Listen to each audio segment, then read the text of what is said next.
Bismillahirrahmanirrahim. Rahmatullahi. Asyhadu an la ilaha illallah wa asyhadu anna Muhammadan abduhu wa rasuluh. Amma ba'du. Kali ini kita akan membahas tentang Q&A yang kedua. Sudah ada beberapa pertanyaan yang masuk. Yang pertama, apa hukumnya wanita mempunyai dua suami? Hukumnya haram? Gak boleh. Poliandri ya, ini istilahnya. Poligami boleh, poliandri tidak. Poligami itu laki-laki punya istri lebih dari satu, maksimal 4. Poliandri, wanita bersuami lebih dari satu. Logikanya, satu laki-laki 4 istri, ketika mereka punya anak, bapaknya jelas siapa. Tapi kalau perempuan, suaminya lebih dari satu, ketika dia punya anak, bapaknya yang mana? Oke, berikutnya. Apa boleh calon mempelai pria tidak beserta walinya pas hijab kabul? Jika wali dalam artian bapak dari keluarga perempuan, kemudian yang mewakili bapak dari perempuan, maka tidak boleh.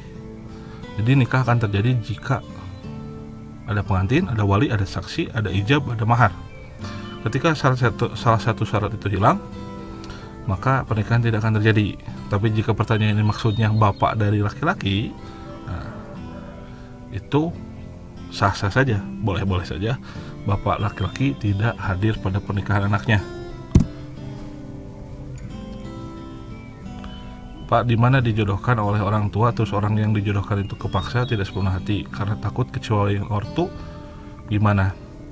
Oke, ketika menikah, ijab diucap dan disahkan oleh para saksi, maka sah pernikahan itu.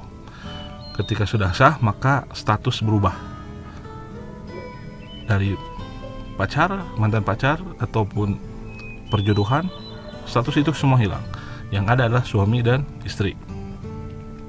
Maka ketika suami dan istri, ada kewajiban dan hak yang harus dipenuhi. Jadi entah alasan kamu dijodohkan atau pilihan kamu sendiri menikah dengan orang itu, semua alasan itu akan tidak berguna ketika akan terjadi.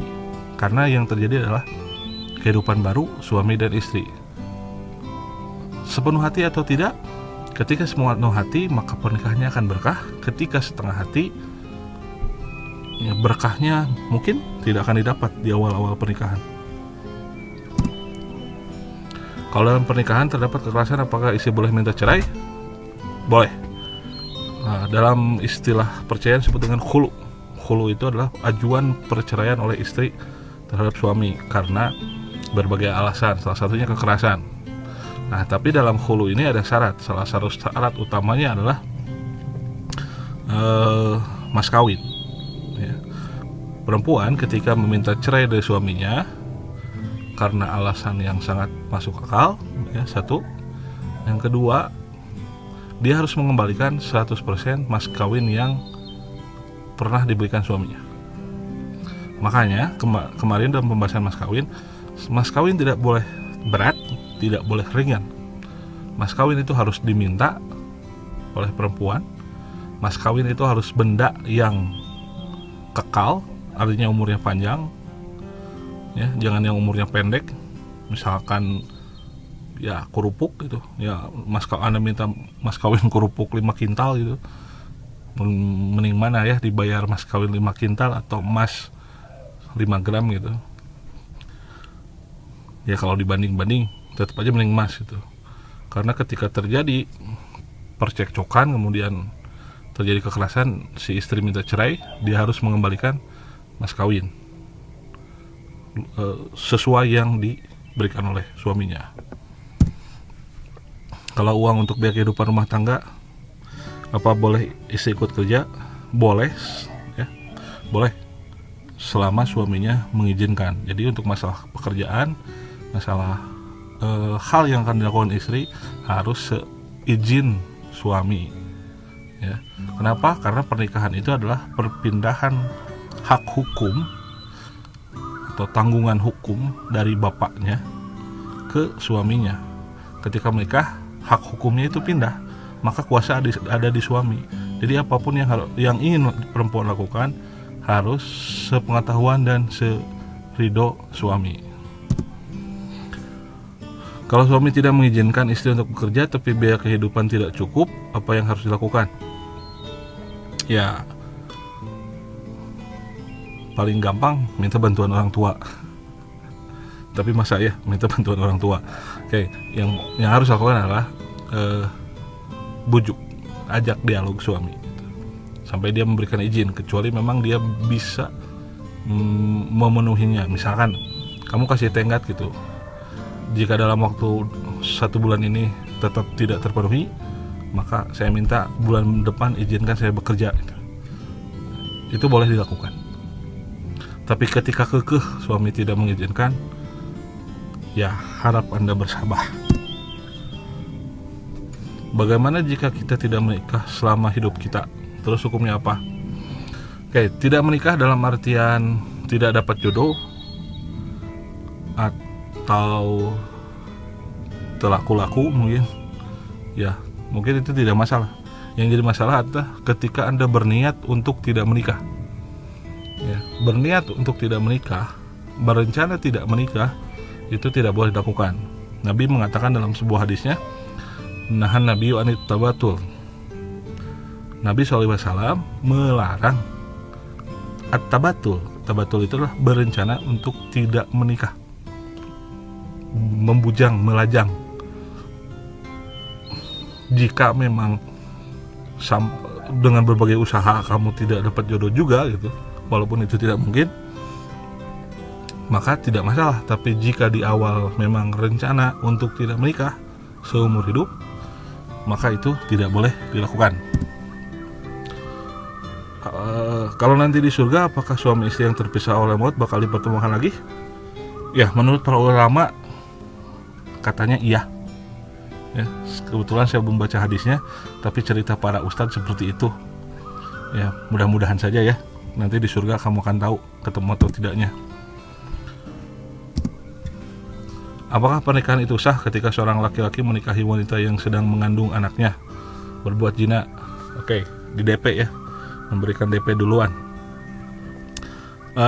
Pernikahan itu sah ketika 5 rukun tadi terpenuhi. Jadi ada pengantin, ada saksi, ada wali, ada ijab, ada mas kawin. Maka pernikahan itu sah. Yang jadi masalah adalah apakah boleh terjadi hubungan suami istri setelah akad. Nah, di sini ada 2 pendapat. Yang paling kuat adalah tidak boleh, harus nunggu sampai melahirkan, walaupun dia yang menghamili si perempuan itu. Tapi ada pendapat lain, walaupun ini sedikit yang setuju gitu, boleh saja, karena dari awal toh memang orang itu yang menghamili si perempuan ini. Nah, jadi kalau masalahnya sah. Tapi kalau pertanyaan berikutnya adalah tentang berhubungan badan, maka harus dipending dulu sampai melahirkan. Bahkan ada yang mengatakan harus akad ulang gitu. Walaupun saya sendiri belum baca ya hadisnya gitu. Harus ada akad 2 kali gitu. Ya, tapi itu yang pendapat yang umum diucapkan oleh para ustadz ya. Istri yang tidak mencintai suaminya, apakah termasuk istri yang durhaka? Oke, jika kasusnya perjodohan, mungkin awalnya tidak akan cinta ya, maka itu tidak termasuk dosa gitu. Iya, durhaka itu adalah sikap perlawanan terhadap perintah kebaikan. Itu namanya durhaka. Jadi ketika seorang istri menolak perintah kebaikan suami, nah di sanalah bisa disebutkan durhaka. Jika cinta ada perintah dan si istri menolak, dia durhaka. Tapi cinta kan bukan perintah. Cinta itu lebih kepada keriduan hati gitu. Kalaupun sekarang belum mencintai, ya seiring waktu pasti akan jatuh cinta dengan sendirinya ya. Karena ada siklus sakinah, mawadah, warahmah. Nanti kita akan bahas di pertemuan tersendiri ya. Tapi intinya tidak mungkin dia tidak jatuh cinta ya. Bayangkan saja 24 jam di rumah bersama, tidur bersama, jalan-jalan bersama selama berminggu, berbulan, bertahun-tahun, sangat tidak mungkin kalau orang tidak sedikit pun jatuh cinta gitu. Kalau mungkin ini terjadi untuk kasus yang ditunangkan ya, atau yang dijodohkan. Apakah sah menikah pada satu wanita diketahui mengandung anak dari calon suaminya? Ya, udah dibahas ya tadi. Status anak jina. Oke, anak jina. Jika yang dimaksud dengan anak haram itu, maka tidak ada ya. Status anak perjinaan tetap anaknya suci ya, karena anak itu lahir tidak membawa dosa. Ya. Kullu maulidin yuladul ala fitrah ya, setiap anak yang lahir itu suci, bersih gitu. Nah, yang kalaupun dikatakan haram itu, yang haram minum bapana ya gitu, yang berbuat zina gitu. Anak tidak tahu kok dia yang diberi label. Apakah wajar kalau punya perasaan takut gagal di masa depan? Wajar, manusiawi. Ya, manusia boleh punya perasaan takut. Yang tidak boleh adalah hidup dalam ketakutan gitu. Ibarat kamu takut setan tanpa pernah ketemu juri gitu, kan itu tidak wajar. Banyak orang yang belum menikah di usia yang mungkin sudah berumur dikarenakan terlalu mengejar karirnya. Apakah itu tidak apa-apa? Ya, tidak apa-apa, karena menikah itu tidak terikat oleh umur ya. Usia berapapun Anda boleh menikah. Syarat utamanya adalah Islam balik berakal. Islam agamanya balik artinya sudah kalau perempuan sudah menstruasi, laki-laki sudah mulai mimpi basah, dan yang ketiga berakal. Berakal itu artinya tidak gila gitu. Nah, walaupun negara kita menyebutkan usia minimal menikah 19 tahun, artinya lebih dari 19 tahun, kalaupun 30, 40, 50, 60 tahun ya sah-sah saja gitu. Tapi jangan jangan membiarkan usia nikah yang jauh. Maksudnya gini, ketika kamu punya calon yang memang kamu serius dengannya, ya udah jangan lama-lama gitu. Kalau memang secara usia sudah cukup, secara penghasilan cukup, minimal cukup untuk makan berdua gitu. Kalaupun misalkan masih tinggal di perumit ya, perumahan Mitoha itu ya itu masalah lah gitu. Minimal punya kemampuan untuk makan berdua dulu lah gitu. Selanjutnya akan muncul kemampuan-kemampuan yang lainnya. Tapi kalaupun fokus karir melupakan pernikahan, nah, jika lupa karena alasan berencana tidak menikah, ya itu tidak baik, itu nggak boleh. Tapi kalau misalkan melupakan karena terlalu fokus, ketika Anda ingat ya sudah, Anda nikah aja. Bagaimana pakai KB untuk menunda kehamilan dan bukan membatasi menurut syariat? Oke, KB ini ya, pro kontra, ada yang setuju, ada yang tidak. Bagi yang setuju, karena memang harus membatasi, penduduk Indonesia sekarang udah banyak, udah 270 juta orang gitu untuk tahun ini saja. Nah, bagi yang menolak itu kenapa? Karena Nabi tidak mencontohkan, artinya KB itu tidak ada dalam Islam. Dulu pernah ada kasus seorang sahabat bercerita bahwa dia melakukan azal. Azal itu adalah mengeluarkan sperma di luar rahim gitu. Nah, kemudian ya Nabi menjawab cerita si sahabat itu dengan sebuah larangan gitu, jangan melakukan azal gitu. Kenapa? Karena Allah yang menentukan kehidupan dan kelahiran seorang bayi. Nah itu, jadi